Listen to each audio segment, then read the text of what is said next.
우리에게 주시는 말씀을 통해서 평안을 너희에게 주노라, 이런 제목으로 하나님 말씀 함께 나누겠습니다. 우리가 평범하게 살아가다 보면 좀 지루하게 느껴지는 때가 있죠. 우리의 삶에 뭔가 좀 새로움이 없나 이런 생각들이 들 때가 있습니다. 그런데 우리의 삶에 역경이 몰아닥치고 삶의 풍파가 일어나면 그 평범했던 때가 얼마나 좋았나 이런 생각할 때가 있죠. 네, 그럴 때 있습니다. 예를 들어서 전쟁이 일어났다. 그러면 전쟁 없는 그 평안한 상태가 얼마나 좋은지를 알게 될 거고, 그 전쟁 없는 때를 사모하지 않겠어요? 또 질병이 우리를 엄습해서 고통이 있고 또 사망의 그림자가 우리에게 짙게 들여질 때 그 질병 걱정 없이 사망의 두려움 없이 살아가는 그 하루가 얼마나 귀한 날이었는가 다시 되새김질하게 되지 않을까요? 예, 평범한 것 같은데 그 평범함이 사실은 굉장히 큰 축복인 것을 우리는 자주 잊곤 합니다. 그러나 그 평범함은, 평안함은 너무나 귀한 축복입니다. 특히 우리나라처럼 역사의 굴곡이 많은 나라들은 인사부터가 좀 다릅니다. 우리나라는 아침에 만나면 뭐라고 인사하죠? 안녕하십니까 그러잖아요. 그 안녕하시냐는 말이 밤새 무고하셨습니까? 평안하셨습니까? 이런 뜻이죠. 하도 밤에 사건 사고가 많으니까 지난날에 특별한 일 없이 평안하셨습니까? 이 물음이 안녕하십니까? 라는 물음입니다. 우리나라의 역사와 굉장히 닮아있는 나라가 있는데 그게 우리가 성경에서 보는 이스라엘인데요. 그래서 이스라엘의 인사도 샬롬이라고 하는데, 샬롬이란 말이 우리나라 안녕하십니까와 똑같은 뜻입니다. 평안하셨습니까? 무고하셨습니까? 이런 뜻을 가지고 있습니다. 우리 이스라엘의 수도가 어디죠? 예루살렘이죠. 예루살렘.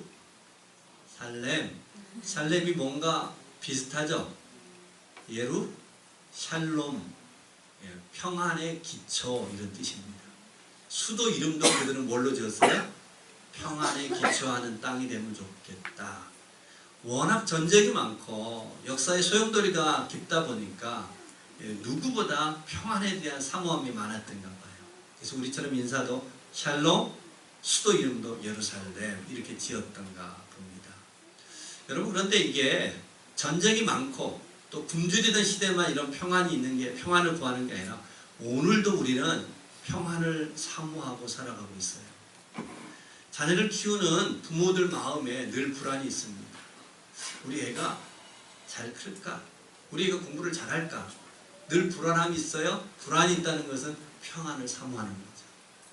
청년들은 취업과 결혼 등 때문에 불안함이 있습니다. 그 불안은 곧 평안을 찾는 거죠. 직장에 다니는 사람도 불안이 있는 건 매한가지. 언제 잘릴지 몰라요.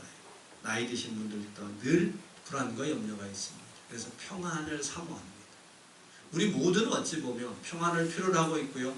평안을 갈망하고 있는지 모르겠습니다.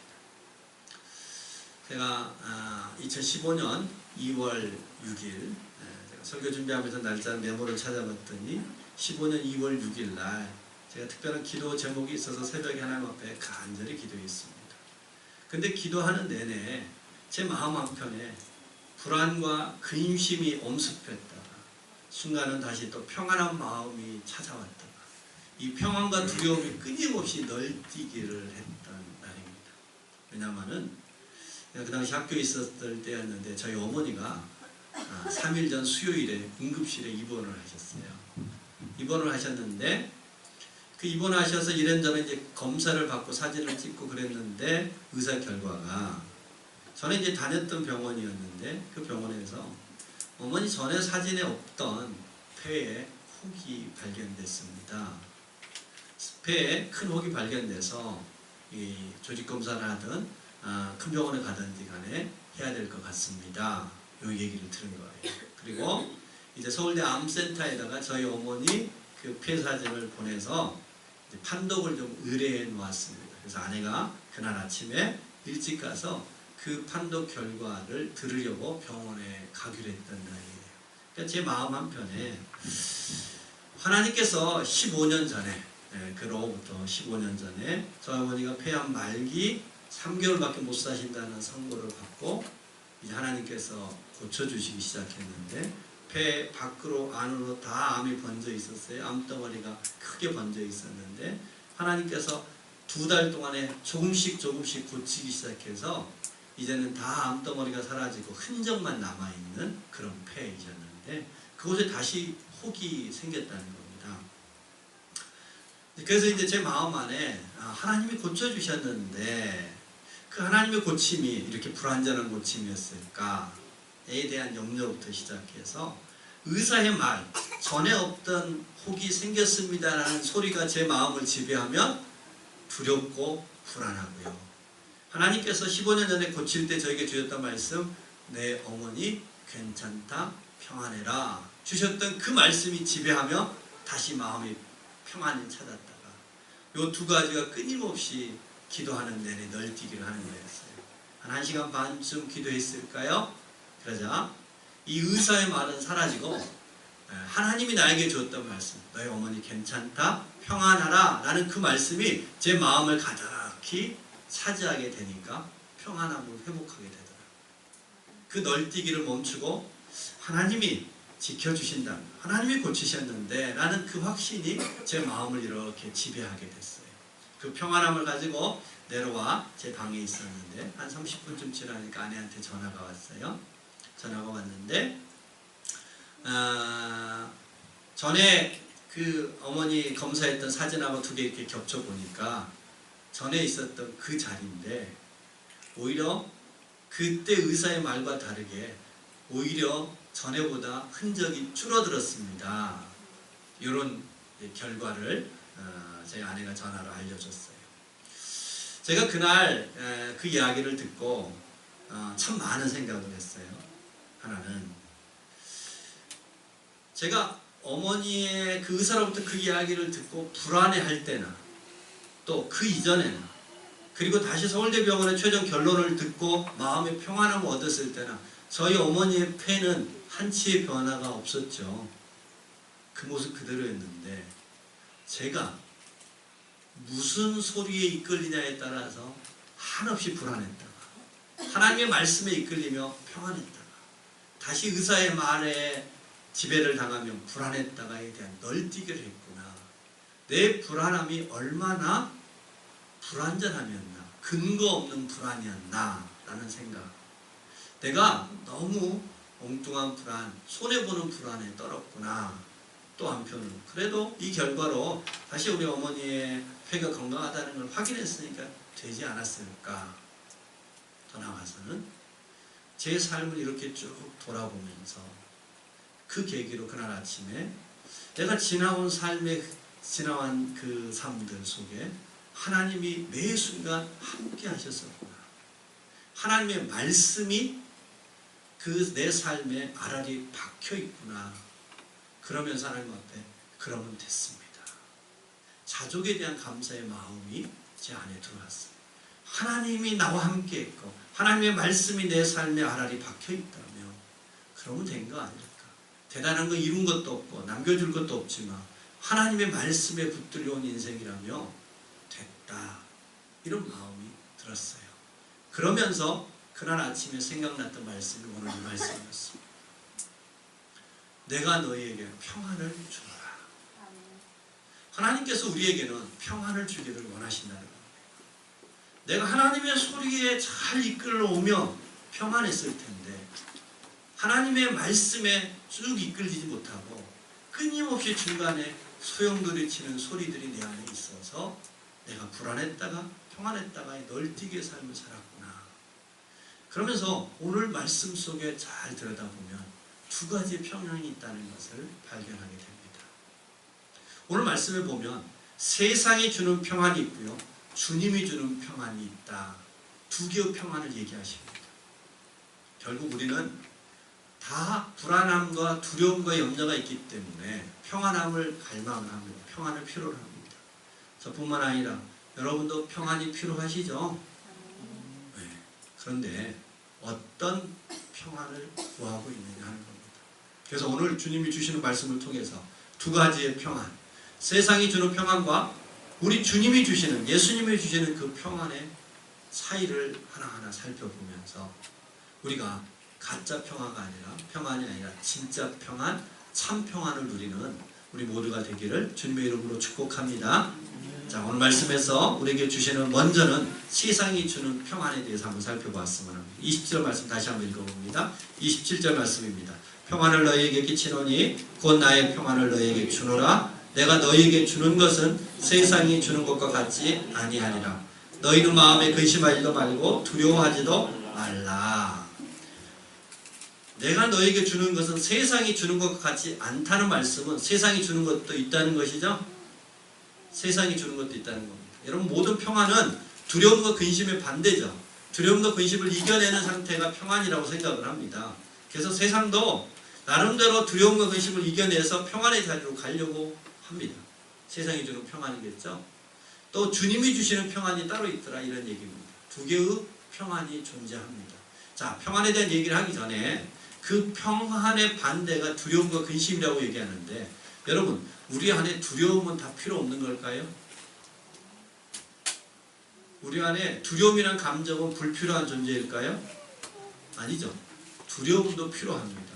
여러분, 난간에 섰을 때 두렵기 때문에 안전한 곳으로 피하죠.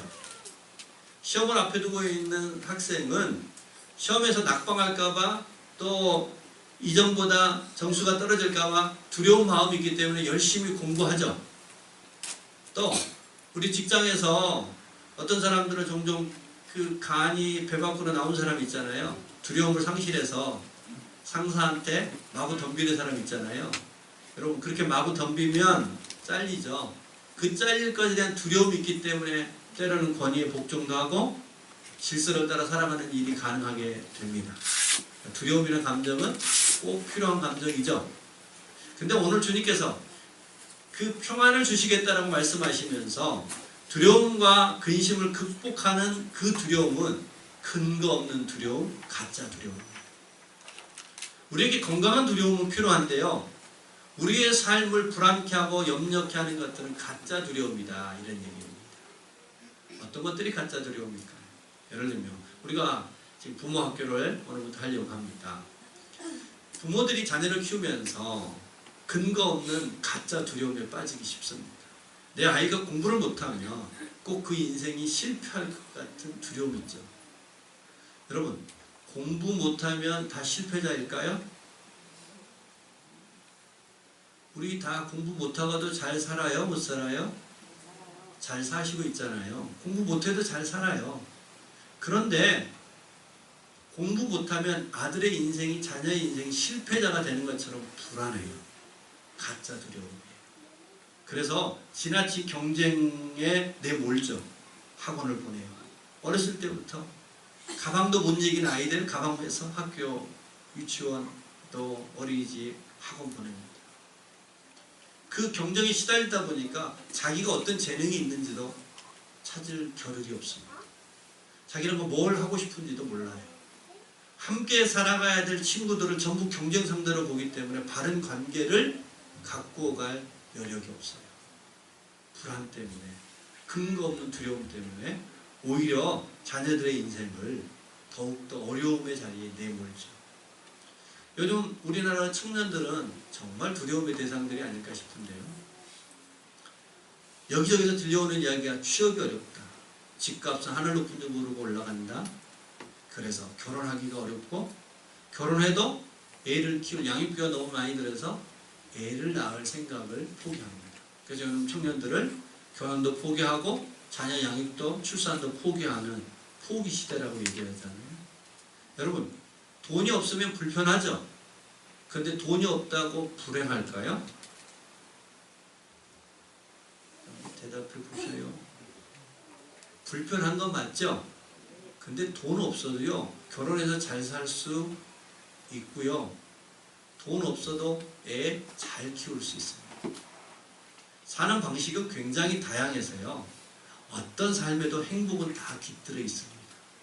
그런데 지나친 두려움이 결국 결혼도, 자녀를 낳는 출산도 다 포기하게 만들었습니다. 공부하는 학생들이나 청년들만 그러는 게 아니라 기성세대도 마찬가지입니다. 직장에 가도요, 두려움과 불안은 산재해 있습니다. LG전자의 기획 본부장이라는 분을 통해서 들었는데 LG 같은 세계적인 회사도요 2년만 투자를 잘못하면 회복할 수 없는 나락으로 추락할 수 있다는 겁니다. 그래서 임원진들은 날마다 회사가 망할 건가 망하지 않을 건가에 대한 그런 전쟁의 삶을 살아가고 있다, 그런 얘기를 했어요. 왜? 그렇게 큰 회사들도요 불안에 떠는 것은 왜 한 가지입니다. 임원만 그래요? 일반 사원들은 같이 취직했는데 동기가 앞서갈까봐 불안에 떨지 않아요? 나만 혼자 뒤처지는 거 아닐까? 아니, 동기가 아니라 후배가 금방 탁월한 후배가 있으면 그 후배가 앞질러 가는 것 같은 불안함이 있습니다. 여러분, 우리나라 온통 불안으로 가득하다 해도 과언이 아닙니다.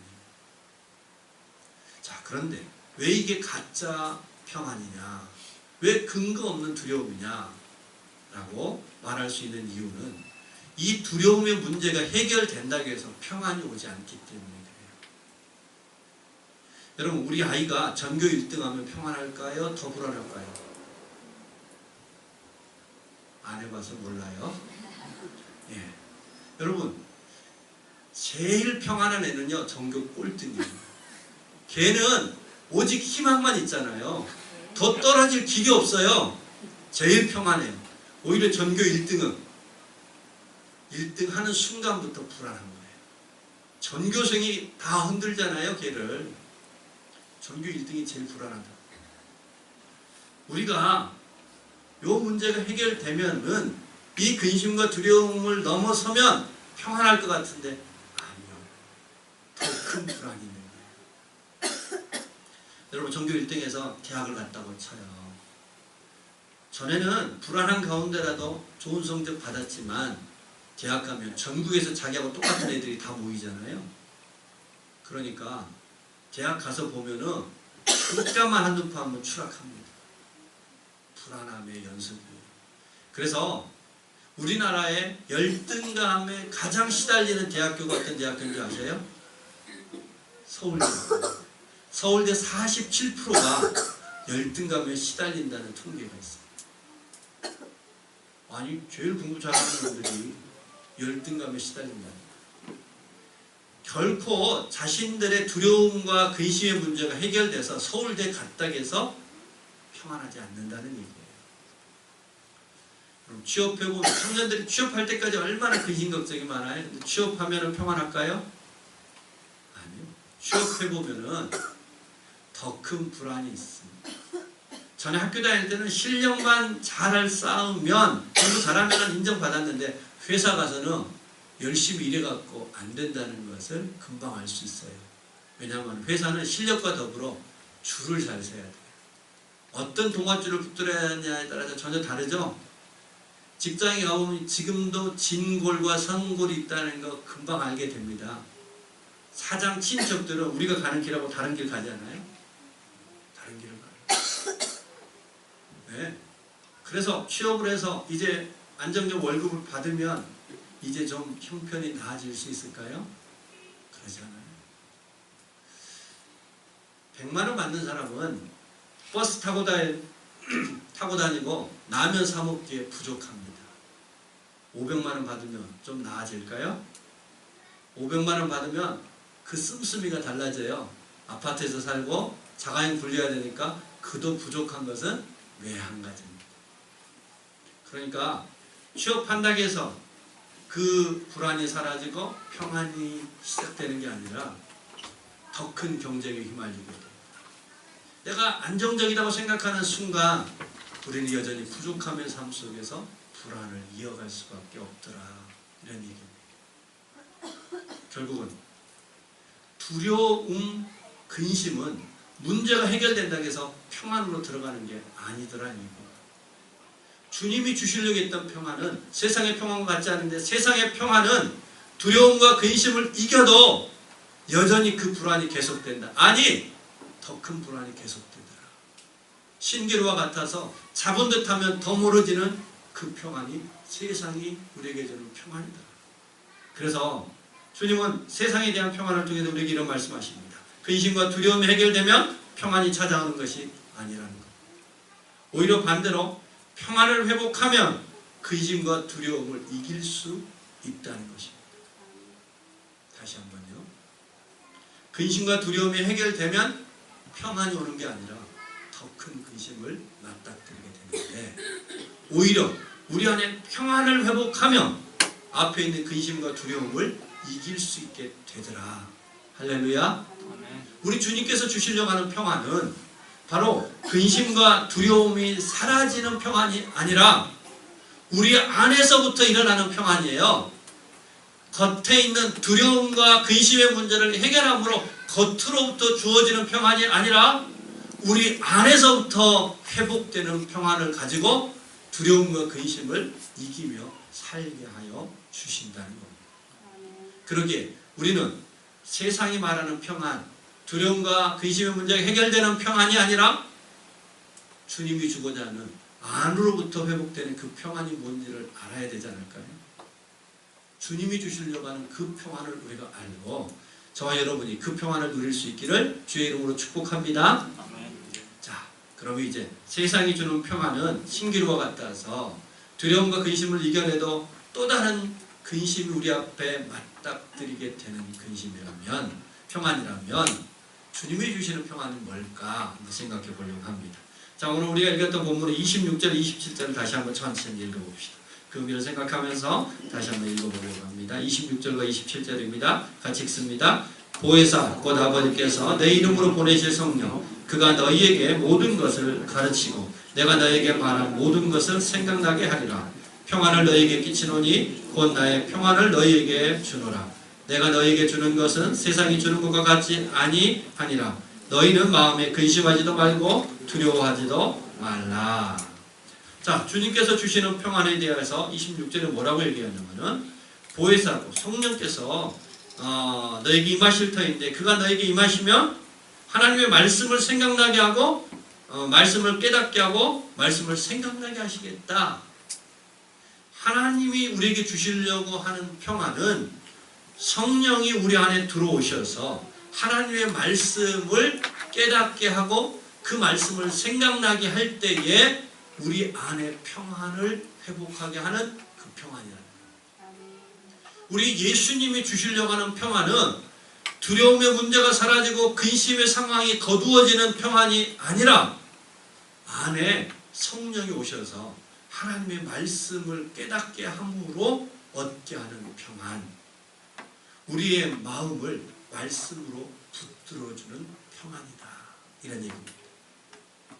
여러분, 제가 의사의 얘기를 들었을 때는 근심이 두려움에 사로잡혔죠.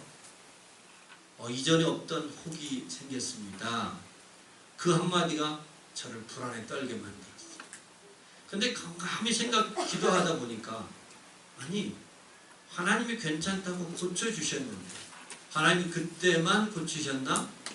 그분의 고치심이 쭉 되실 텐데 그 하나님의 말씀이 내 안에 들어오면 평안한 거예요. 여러분, 밖으로부터 들어오는 소리는 불안이었는데 내 안에서부터 올라오는 소리는 평안이었다. 여러분, 우리는 하나님의 말씀을 듣죠, 봅니다. 그래서 그 말씀을 안다고 해서 그 말씀이 생명이 되거나 그 말씀이 평안이 되지 않아요. 언제만 그 말씀이 내게 생명이 되고 평안이 되냐면은 성령께서 그 말씀으로 내 마음을 붙들어 주실 때, 성령께서 그 말씀으로 내 마음을 지켜주실 때, 그 말씀이 내 마음에 꽉 채워질 때에 우리는 두려움을, 근심을 이기는 평안의 자리에 나가게 되는 것입니다. 여러분, 절대로 우리 세상에 주는 평화처럼 밖으로부터 주는 평안 그리 신뢰할 수 없습니다. 그것은 또 다른 근심을 우리에게 가져다줘요. 아니, 더 큰 불안을 우리에게 줍니다. 그러나 안에서 하나님의 말씀이 우리를 이끌기 시작하잖아요. 그 말씀이 내 마음을 꽉 채우면 상황이 어떠하든 우리는 진정한 평안의 길을 걷는 역사가 있을 줄로 믿습니다.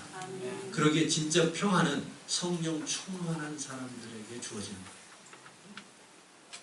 평안은 누구에게 주어진다고요? 성령 충만한 사람. 성령이 우리 안에 부어져서 우리가 들었던 수없이 많은 말씀들로 우리의 마음을 붙들어줘요. 그 말씀이 내 마음을 지켜줄 때, 성령의 도우심으로 하나님의 말씀이 나를 지킬 때 우리는 진정한 평안을 누릴 수 있습니다. 사무엘상에 보면은 하나님의 영, 성령이 떠나간 사울왕과 하나님의 영이 임하여 충만했던 다윗을 대비하고 있습니다. 그 대비를 골리앗을 통해서 설명해 주고 있는데요.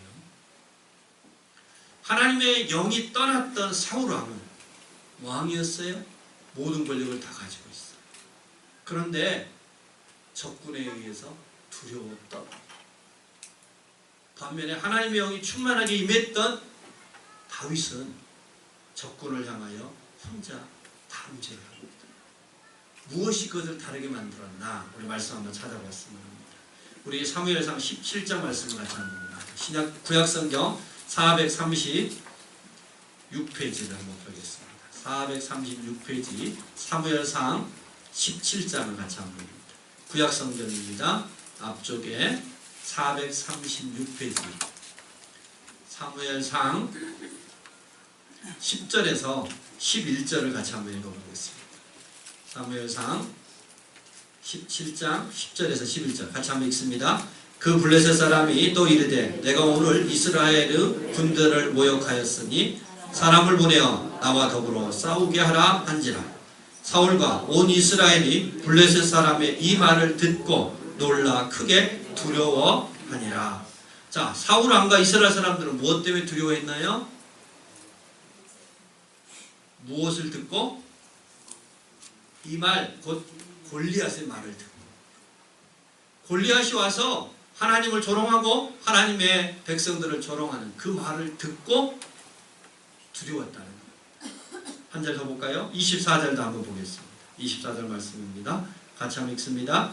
이스라엘 모든 사람이 그 사람을 보고 심히 두려워하여 그 앞에서 도망하였다. 보고 도망하였다. 자, 여러분, 밖으로부터 들려지는 소리가 있었습니다. 골리앗의 소리였습니다. 골리앗의 장대함이었습니다. 그것을 듣고 보았더니 그 안에 동일하게 두려움이 싹트기 시작했습니다. 불안이 싹트기 시작했습니다. 평안이 무너졌습니다. 여러분, 평안이 무너지니까 사울 왕도 이스라엘 백성들도 전장에서 싸우려는 마음을 잃어버리고 뒷걸음질치고 도망하는 일이 생겼습니다. 자, 그런데 어린 다윗은 동일하게 그 골리앗을 보았고 골리앗 소리를 들었는데 다윗은 뒷걸음질을 치지 않고 달려나갔어요. 무엇 때문이에요? 그 안에 성령 충만함이 있었기 때문에. 그리고 성령 충만함이 있었기에 다윗은 보고 듣는 게 달랐어요. 뭐가 달랐나 한번 볼까요? 우리 곧이 한 장 넘기시면 46절과 47절의 말씀이 있습니다. 우리 같이 한번 읽어봅니다. 46절과 47절 같이 읽습니다. 오늘 여호와께서 너를 내 손에 넘기시리니 내가 너를 쳐서 내 목을 베고 블레셋 군대의 시체를 오늘 공중의 새와 땅의 들짐승에게 주어 온 땅으로 이스라엘에 하나님이 계신 줄을 알게 하겠고 또 여호와의 구원하심이 칼과 창에 있지 아니함을 이 무리에게 알게 하리라. 전쟁은 여호와께 속한 것인즉 그가 너희를 우리 손에 넘기시리라. 아멘. 다윗은 성령의 기름 부음을 받았습니다. 성령이 그 안에 임하였던 것입니다. 그랬더니 다윗은 사람들은 전부 다 골리앗의 소리를 듣고 골리앗을 보았는데 다윗은 다른 걸 보았습니다. 그 엘라 골짜기에 가득히 임재해 계시는 하나님을 본 것입니다. 하나님을 보았기에 다윗은 그 하나님을 보게 하겠다고 달려간 겁니다. 46절 후반에 보면 이 땅을 온 땅으로 이스라엘 하나님이 계신 줄을 알게 하겠다. 이 무리에게 알게 하겠다. 다윗은 하나님을 보았기에 골리앗을 향하여 다름질할 수 있었습니다. 성령이 떠났던 사울 왕은 그 하나님을 보지 못하였기에 사울을 보아 골리앗을 보았고 골리앗의 소리를 듣기에 두려워했습니다. 불안했습니다. 그러나 다윗은 그 마음 속에 전쟁은 여호와께 속한 것이라는 이스라엘 백성들에게 끊임없이 들려졌던 하나님의 말씀이 살아있었다는 것. 여러분, 성령 충만한 사람은 말씀이 살아있는 사람이에요. 그 마음 안에, 그 생각 안에 하나님의 말씀이 살아있을 때 그런 진정한 평안을 누리는 역사 있을 줄로 믿습니다. 여러분, 우리가 말씀을 잃어버리면 우리는 저절로 세상의 소리가 우리의 마음을 지배합니다. 제가 하나님의 말씀을 분명히 간직하고 있었음에도 불구하고 그 말씀을 놓은 순간 의사의 말이 제 마음을 삼켰던 것처럼, 그러기에 불안과 평안을 널뛰게 했던 것처럼, 그러나 기도하면서 성령이 내 마음을 붙들고 성령께서 그 말씀으로 내 마음을 지킬 때 제가 이러면 됩니다. 평안의 자리에 나갈 수 있음과 같은 것이겠죠. 여러분, 오늘 다윗도 그 안에 성령이 계시기에 들리는 소리가 아니라 안에 담겨진 말씀의 소리를 들었습니다. 성령이 계셨기에 골리앗의 모습이 아니라 골리앗보다 크신 하나님을 본 겁니다. 여러분, 우리의 삶도 마찬가지예요.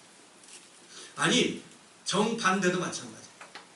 만약에 여러분이 골리앗이 아니라 여러분의 마음의 평안 또한 밖에 근거를 두고 있다면 그 평안은 곧 우리에게 불안과 두려움의 대상으로 바뀔 겁니다.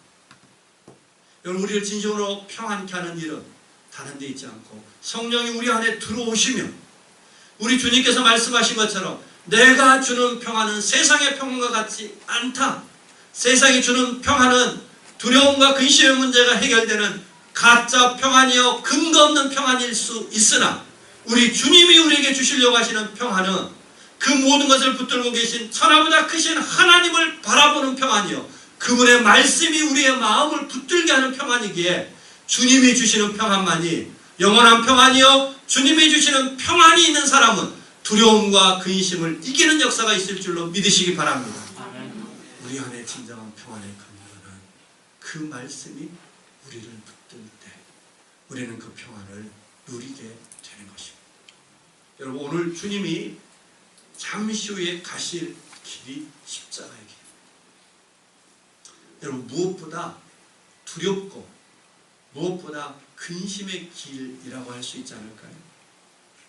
가장 두렵고 가장 무거운 길을 주님이 내디르시려고 하시면서 우리에게 뭐라고 얘기하냐면 내가 너에게 평안을 주노라 얘기합니다. 왜냐하면 주님이 십자가의 길을 가셔야만 우리의 죄 문제를 해결하고 그래야만 성령이 우리에게 들어오시고 성령이 오셔야만 말씀으로 우리의 마음을 붙들 수 있기 때문입니다. 여러분, 그러기에 우리가 평안하려면 우리 주님이 우리를 위하여 걸어가셨던 그 십자가의 의미를 통하여서 성령이 우리 안에 오시게 하는 겁니다. 성령을 우리 안에 충만하게 모셔드리는 겁니다. 성령이 오시면 뭘 하신다고요? 말씀을 가르치고 생각나게 하십니다. 말씀으로 우리의 마음을 붙들어 주십니다. 그 말씀에 붙들린 바 되어질 때 우리는 비로소 평안함을 누리며 그 평안으로 우리의 삶에 있는 두려움과 근심을 하나하나 이겨가는 역사 있을 줄로 믿습니다. 여러분, 우리 눈만 뜨면 우리는 불안할 수밖에 없습니다. 근심과 두려움이 우리를 기다리고 있습니다. 성격에 따라서 난 괜찮아 이럴 분이 있을지 모르겠어요. 그런데 여러분, 진실하게 우리의 마음속을 들여다봅시다. 우리의 마음 저 깊은 곳에 많이 이룬 사람은 이룬 사람일수록 더 큰 불안이 있어요. 없는 사람은 없기 때문에 불안합니다. 그 얘기는 없다고 있다고 해결되지 않는다는 것입니다. 가진 것으로, 아는 것으로, 이룬 것으로 평안이 성취되지 않습니다. 진정한 평안은 오직 하나님으로부터 주어지는 그것만이 참된 평안. 오늘 주님께서 내가 너에게 평안을 주로나 했던 그 평안. 그 평안은 오직 십자가를 통해서 성령이 내 안에 들어오셔서 하나님의 말씀으로 내 마음을 붙드는 것 말고 다른 길이 없습니다. 여러분, 그렇다면 우리는 우리의 마음이 요동칠 때 저처럼 불안에 널뛰게 할 때 우리는 뭘 해야 돼요? 성령 앞에 나가십시다. 성령을 구하십시다. 기도의 자리에서 성령께서 말씀으로 내 마음을 붙들어 주시도록 그분 앞에 엎드리십시다. 여러분, 진정한 평화는 그러기에 바로 엎드리는 그 기도의 자리로부터 우리의 진정한 평화는 회복될 줄로 믿습니다.